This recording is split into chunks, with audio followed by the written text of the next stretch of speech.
ถ้าไม่มีเธอก็ไม่มีฉันถ้าไม่มีกายคงเท่ากับศูนย์ที่เราเดินทางมาพบกันผ่านกี่เรื่อง Tempo Harder Skip the Beat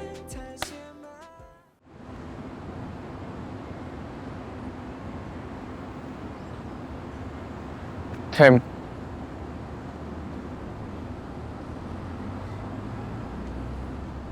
คนที่พี่อยากรู้จักที่สุดคือแกนะ ชื่อเรื่องว่า Tempo Harder Skip the Beat นะครับ Tempo เนี่ยก็คือชื่อของเราสองคนเป็นคำพ้องเสียงที่แปลว่าจังหวะนั่นนะครับแต่ว่าจริงๆก็เทมก็คือชื่อผมแล้วก็โปก็คือชื่อเพียรครับ ซึ่งเทมกับโปมันก็คล้ายๆเทมโปที่แปลว่าทำจังหวะของ TMPO แต่ว่าตัวซีรีส์ก็จะเป็นสะกดตามแบบชื่อตัวละครของเราสองคนครับส่วน Harder Skips a Beat เนี่ยจริงๆแล้วแปลเป็นไทยมันคือหัวใจเต้นผิดจังหวะมันมีความหมายในคือแบบว่าจริงๆแล้วมันคือคำบอกรักในอีกแบบหนึ่งแหละคือเวลาเราหัวใจเต้นผิดจังหวะกับใครเงี้ยมันก็แปลว่าคนคนนั้นมีผลต่อหัวใจเราซึ่งถามว่าทำไมถึงมีHard Skips a Beat ในชื่อเรื่องก็ต้องไปรอดูในซีรีส์นะครับเนี่ย พี่ต้องการให้เธอตามเก็บฟุตเทจเมมเบอร์ของทั้ง 5 คน ให้สมกับที่เป็นคอนสุดท้าย ทำไมถึงเป็นตอนสุดท้ายล่ะครับ ก็จะเริ่มจากตัวโป้ก่อนที่แบบรู้สึก lost ในชีวิตอะไรอย่างเงี้ยแล้วก็เราต้องหางานใหม่นั่นแหละเพราะว่าเราออกจากงานมา ซึ่งมันก็มีเหตุที่ทำให้เราต้องเข้าไปทำงานใน Warner Entertainment ซึ่งก็เป็นบริษัท Entertainment ที่วงมาเนี่ยเขาก็เป็นไอดอลอยู่ทำให้เราได้เจอกัน แล้วก็ช่วงนั้นเป็นช่วงที่วงเนี่ยกำลังจะยุบใช่แล้วก็เหมือนแบบว่าพี่โป้เนี่ยได้รับมอบหมายให้มาทำด็อกิเมนทารีเกี่ยวกับวงแบบว่าตอนวงจะยุบวงการนี้เขาเป็นอย่างนี้กันหรออะไรอย่างเงี้ยทำให้เรารู้สึกว่าแบบอันนี้แหละอินไซต์ที่เราไม่เคยได้เห็นแล้วทำให้เรามาเห็นแล้วก็มันก็มีเหตุที่ทำให้เราได้รู้จักเขา พี่ช่วยผมรวมเพื่อนกลับมาทำวงได้ไหม รับบทเป็นเทมครับเทมเป็นลีดเดอร์ของวงมาสนะครับเป็นเมนโวคอลเหมือนกันใช่ถนัดร้องเหมือนกับวิลเลียมเลยถนัดเหมือนกันเลยครับคาแรคเตอร์ของเทมนะครับผมว่าเทมเป็นคนที่ใส่ใจคนมากๆเทคแคร์คนมากเป็นคนที่คอยสังเกตตลอดเพื่อนเป็นไรมีความผิดปกติตรงไหนเทมจะเป็นคอยดูตรงนั้นเองครับเทมเป็นคนที่ตั้งใจมากมีแพชชั่นสูงมากในด้านการทั้งเต้นร้องอะไรเงี้ยเพราะว่าถ้าสังเกตจริงแล้วเวลาซ้อมเต้นเนี่ยในช่วงเทรนเนี่ยเทมจะเป็นคนสุดท้ายตลอดที่ออกจากห้องแบบคอยซ้อมต่อคอยแบบเก็บรายละเอียดต่างๆใช่ครับเทมก็จะเป็นคนที่อยู่เป็นแล้วก็หยิ่งอันนี้คือภาพที่คนอื่นมองมานะครับแต่ว่าจริงๆแล้วเทมเป็นคนที่ค่อนข้างซอฟต์ใส่ใจคนอื่นแต่เขาจะไม่แสดงออกมาให้คนอื่นเห็นเลยพี่เทมเขาคือนิยามของเขาว่าหัวหน้าวงแล้วกันหัวหน้าวงที่ต้องแบกรับเป็นเหมือนกำแพงด่านแรกของวงเป็นเหมือนเกราะชั้นนอกให้วงแล้วก็จะมีความเป็นผู้นำสูงมากครับผมจะเป็นคนที่เทคแคร์ฟีลลิ่งความคิดของคนในวงตลอดอย่างเงี้ยครับเขาจะรู้ว่าคนในวงต้องการอะไรแล้วเขาก็จะมีแพชชั่นในการพาความฝันของทุกคนไปถึงจุดหมายได้ยังไงเทมจะเป็นคนที่มีความอ่อนโยนกับทุกคนอะไรอย่างนี้แล้วก็เป็นคนที่รักเพื่อนมากๆจะทำอะไรก็คิดถึงแต่เพื่อนไม่ค่อยคิดถึงตัวเองเท่าไหร่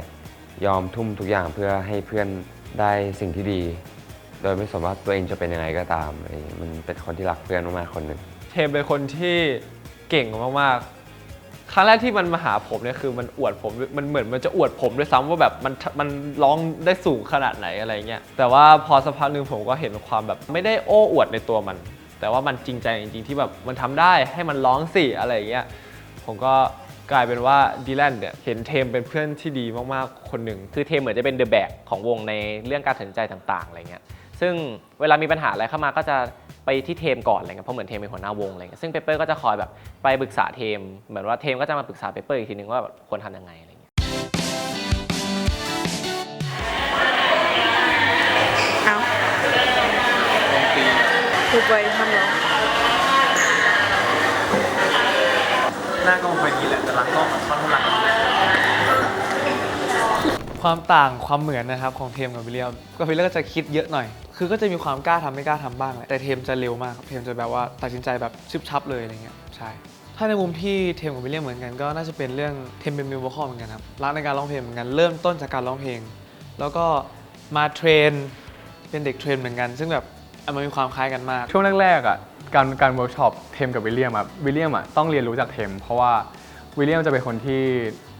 ซึนๆไม่รู้ว่าคนนี้ทำแบบนี้จะต้องการอะไรคนนี้งอนอ่ะเขาจะไม่รู้ว่างอนอะไรแต่ว่าเทมอ่ะจะเป็นคนที่ใส่ใจคนอื่น ไอ้วิลเลียมเนี่ย มันค่อนข้างจะเป็นเด็กมันดูดีดามอาร์ตลอดเวลาอะไรเงี้ยใช่ไหมฮะแต่ว่าไอ้เรื่องเนี่ยไอ้เทมเนี่ยมันแบบว่าค่อนข้างจะดูแบบจะเรียกว่าดูเป็นผู้ใหญ่ก็ได้เพราะว่าเหมือนอารมณ์นิสัยมันแบบมันคิดว่ามันโฮทุกอย่างไว้แล้วตัวเองจัดการได้ตลอดเวลา เทมจะเป็นคนที่นิ่งกว่าวิลเลียมมีความสุขุมแตกต่างจากวิลเลียม ตอนนี้มือผมเย็นมากเราไม่รู้สึกเลยเย็นมากเลยรู้สึก ตรงนั้นไม่แต่แกกับเมมเบอร์เราเป็นคนอื่นนะ พี่ไม่ใช่คนอื่น คาแรคเตอร์โป้อะครับจะเป็นคนที่ใจดีแล้วก็มีความเป็นผู้ใหญ่ในตัวค่อนข้างสูงเป็นคนที่สุขุมแล้วก็ใจเย็นครับคือคนอื่นสามารถพึ่งพาเราได้ซึ่งเวลาคนอื่นมองโป้มาเนี่ยจะมองว่าเราเป็นคนแบบว่านิ่งๆเงียบๆอะไรเงี้ยแต่ว่าจริงๆแล้วเราเป็นคนที่ค่อนข้างอินดีเทลเก็บรายละเอียดแล้วก็ใส่ใจคนอื่นค่อนข้างเยอะโป้เนี่ยผมว่ามองเพลินๆเนี่ยจริงๆแล้วอะเป็นคนที่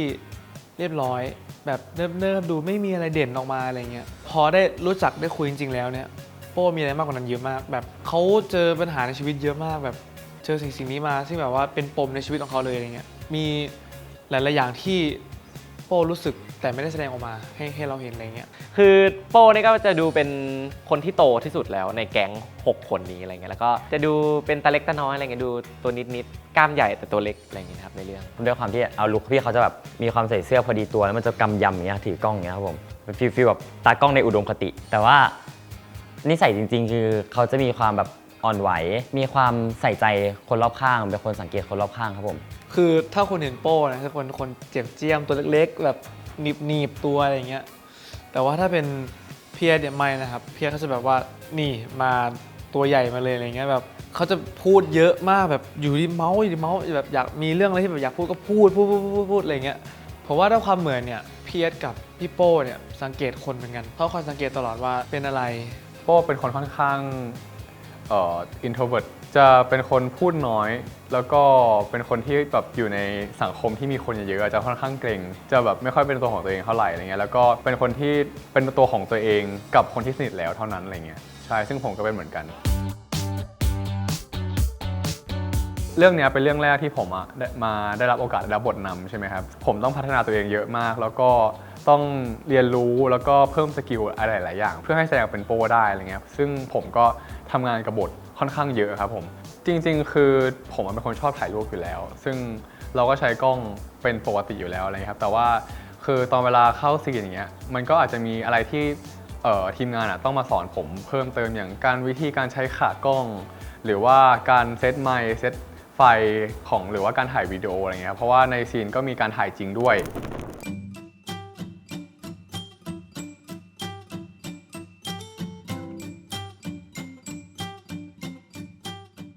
คือตอนนั้นไปแคสคือรู้แค่แบบบทแล้วก็มาเจอกันแล้วใช่แล้วก็ไม่รู้ว่าแบบเราต้องมาเล่นอะไรยังไงกับเด็กคนนี้ ไม่แต่ตอนนั้นผมเด็กจริงๆครับเด็กมากเพราะว่าตอนนี้ก็ยังเด็กอยู่ไม่เด็กจ้ะก็เราก็ได้มาเจอกันที่ตึกอะไรเงี้ยแล้วก็ได้มาแบบรู้จักกันเยอะขึ้นอะไรเงี้ยซึ่งตอนแรกยอมรับว่ามองภาพไม่ออกว่ามันจะมาแบบมันจะมาเป็นอย่างนี้ได้ยังไงอะไรเงี้ยใช่แต่ว่าสุดท้ายแล้วคือพอเวลาผ่านไปมันก็เข้าใจอะไรมากขึ้นคือคนรอบข้างเราอ่ะคนที่รู้จักเราอยู่แล้วอ่ะก็จะบอกว่าเฮ้ยจริงเหรอ2 คนนี้จริงเหรออะไรเงี้ยมาเป็นอันนี้อะไรเงี้ยใช่ก็บอกว่าใช่จริงเหรอแบบเป็นไปได้จริงเหรอเชื่อไหมว่าซีรีส์เรื่องนี้มีประมาณ 4-5 ปีแล้วที่แบบว่าหาคนเล่นไม่ได้ปีแล้วอ่ะแล้วแบบมันนานมากจนแบบว่าเขาพักโปรเจกต์นี้ไปเลยพอเขาได้มีโอกาสกลับมาทำใหม่อะไรเงี้ยเขาเห็นผมโปรเจกต์อัลฟาก็คนนี้จะเป็นเทมอะไรเงี้ยซึ่งผมไม่ได้อินดีเทลของผมมากแคสไหนที่หายากสุดเขาบอกโป้เคยถามพี่มุ้ยผู้กำกับว่าแบบพี่ว่าผมจะเป็นโป้ได้ดีจริงๆหรอผมจะเป็นโป้ให้เทมได้จริงหรออะไรเงี้ยผู้ใหญ่กับพี่มุ้ยพูดเหมือนกันหมดว่าได้แล้วพี่มุ้ยพูดกับพี่คำหนึ่งนี่แบบจำไม่ลืมเลยพี่มุ้ยพูดว่าเคยได้ยินไหมคำว่าบทรอคนแล้วคนก็รอบทอ่ะพี่มุ้ยพูดอย่างนี้พี่มุ้ยบอกว่าพี่เชื่อแบบนั้นแล้วตอนนี้มันเกิดขึ้นแล้วพี่ก็บอกโอเคมันทำให้มีไฟในการแบบว่าเล่นแสดงเรื่องนี้ก็ต้องแบบว่าทำให้คนดูเชื่อให้ได้แบบเราต้องเป็นตัวละครนั้นจริงๆให้ได้อะไรอย่างเงี้ย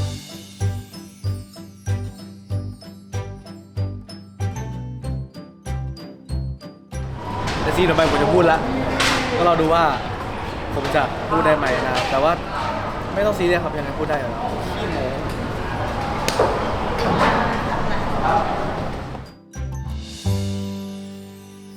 Tempo harder skip a beat ถ้าไม่มีเธอก็ไม่มีฉั